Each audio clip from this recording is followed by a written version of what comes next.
Welcome back to Cooking with Chef Vicky. I have my very good friend Alicia here, and we're meal prepping for her family. How are you?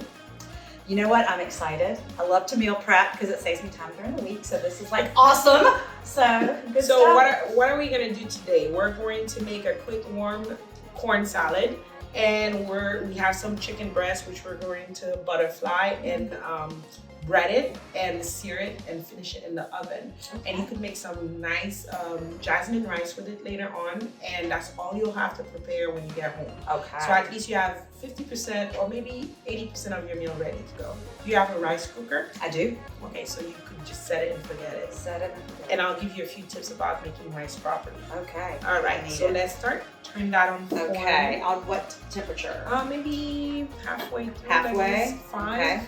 Yes. Okay. This one? Let's use this one because then I want to use this one for the chicken. So now both of these things are good to keep in the refrigerator, or could I freeze them? These refrigerator, if you're gonna eat it the same week, So that's keep it the fine. same week. Yes, Okay. I mean, honestly, you could either use a fresh corn, fresh frozen, I call them, or fresh corn on the cob.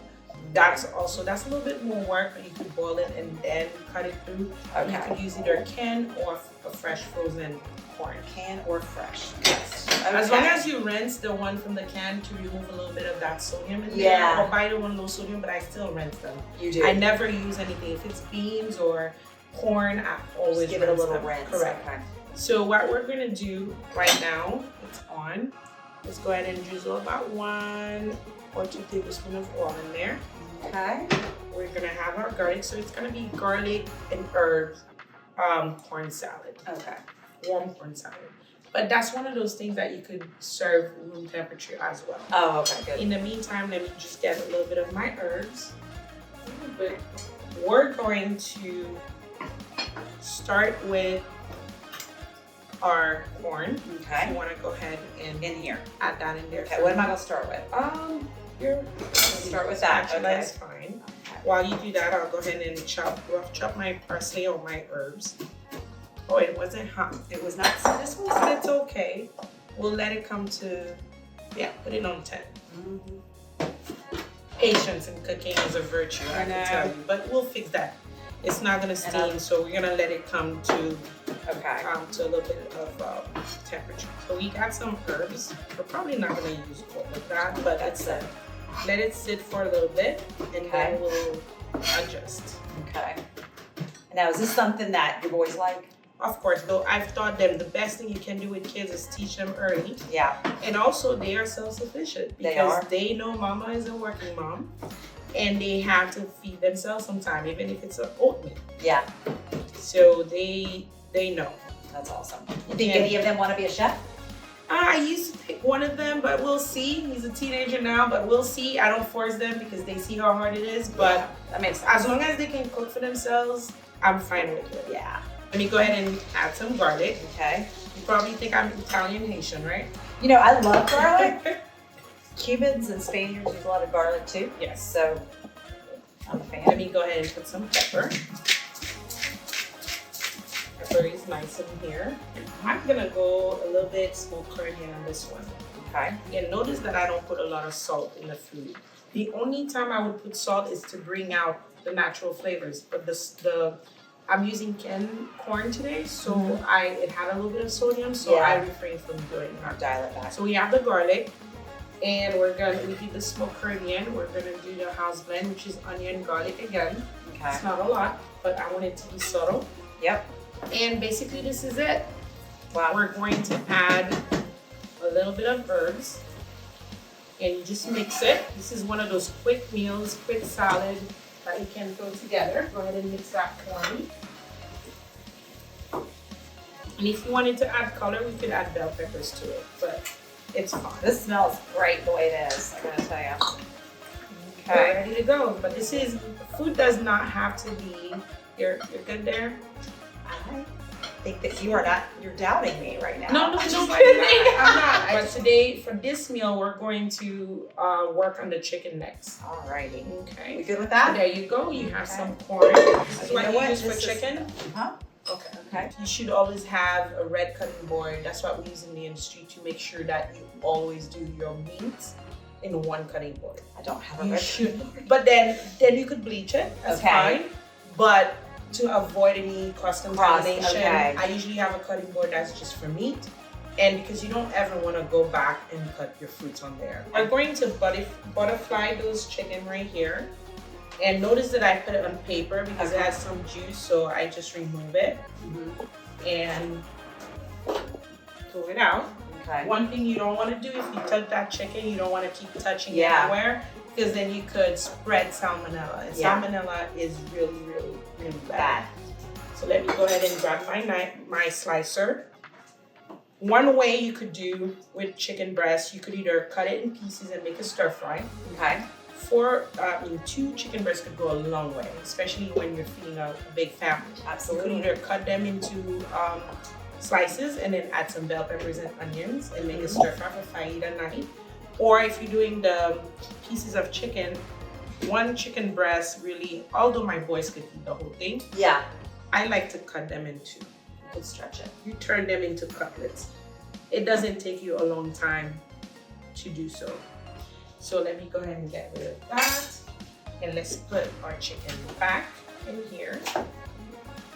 If you can do me a favor and remove that cutting board, I will do that. Thank you so much. Notice that I'm keeping my hand away and not touching anything else. So now the next step is marinating the chicken. I have some house marinade, which is pretty much green onions, some oil, some garlic, and some herbs. So go ahead and pour that for me. Pour the whole thing on top of it? Yes, ma'am. So now grab the spice because I'm not going to touch anything. So this is which one? This is the house blend. This is our house onion, garlic, and herbs. One. Just go ahead and sprinkle it. There you go. Okay. And this is the thing when you're from somewhere else, or Caribbean cooking, we marinate things overnight. So we won't cook something that we just marinate right away. It has to sit in there, it has to absorb all the flavors. That's the difference between our cooking and American cooking. Okay, so this is ready to go. I have some eggs right here. I need you to grab a fork and eat that for me. Okay? All right, could you add some milk in there for me? Maybe half a cup. You're good. Yeah, you're good. So how did you learn how to measure without measuring, Vicky? Well, when you do something for over 15 years, you kind of know when to stop. Cooking usually talks to you, it tells you stop. And when you feel like you're doing too much, then most likely you're doing too much. The standard procedure for breading would be to put it in flour. Okay. And put it in the liquid and then breadcrumbs. But I'm gonna just do the egg milk mixture and the breadcrumbs just to remove the flour. Okay. So I'm gonna need your help. Can you please season the breadcrumbs for me? We're gonna use our house blend? Yes, the house blend. One. Again, cooking in layer. You could put half of that after that. Because you want every layer, because you could put the breadcrumbs just like that, but it'll be bland. Bland, yeah. So with my other hand, I'm gonna go ahead and mix it. So when you're cooking, you have to cook in layers. So I'll save you the trouble. Okay. I need another tray though. Could you get that for me? Notice that I'm still using that one hand. I need to spray that for me. Spray it. Okay. Now you could either sear it or put it straight in the oven. Since you're a busy mom, we'll just put it straight in the oven. Oh, okay. So this is gonna go straight in the oven for how long? For probably, I would say 40 minutes, maybe, or 35 minutes for 375, or if you wanted to finish it. If the meats are thinner, you wanna go higher in shorter time. Okay. Because remember, this is chicken breast. One last thing you want to do is overcook it. So you have a meat thermometer over there. You want to cook it up to 165 internal temperature. Okay. And also making sure that you don't kill anybody. Yeah. Because anything below 165, it's not good. No, I know. It's happened to me before. Uh-oh. But I didn't cook it, but yeah. So that's not good. So this is this pairs with the corn. This could pair with pasta. Pasta, I was thinking, polenta, you name it. Yeah. It's an easy, you could kind of even make it once a week and put it with different things. And you could prep this, if you prep this properly, you could probably put it in the freezer and then ready to go when you're ready to cook it. All right. So this is all set, and you could get that ready for Friday, whenever you're ready to eat. I wouldn't cook it now. I would cook it when you're ready to eat. Okay. So this is a meal prep where if you have a fridge in your garage or whatever, you just label everything. Your daughter could come home early and just pop it in the oven for you. So you don't have to last worry. one home, but yeah, that's awesome. Very cool. All right, so I'm just gonna cover it, and then I'm gonna let you know how it goes. So thank you for letting me come and cook with you, and I hope you guys enjoyed this food this week. And remember that you can invite me again. Always. All right, thank you. Till next time, keep it unique, fresh, and tasty.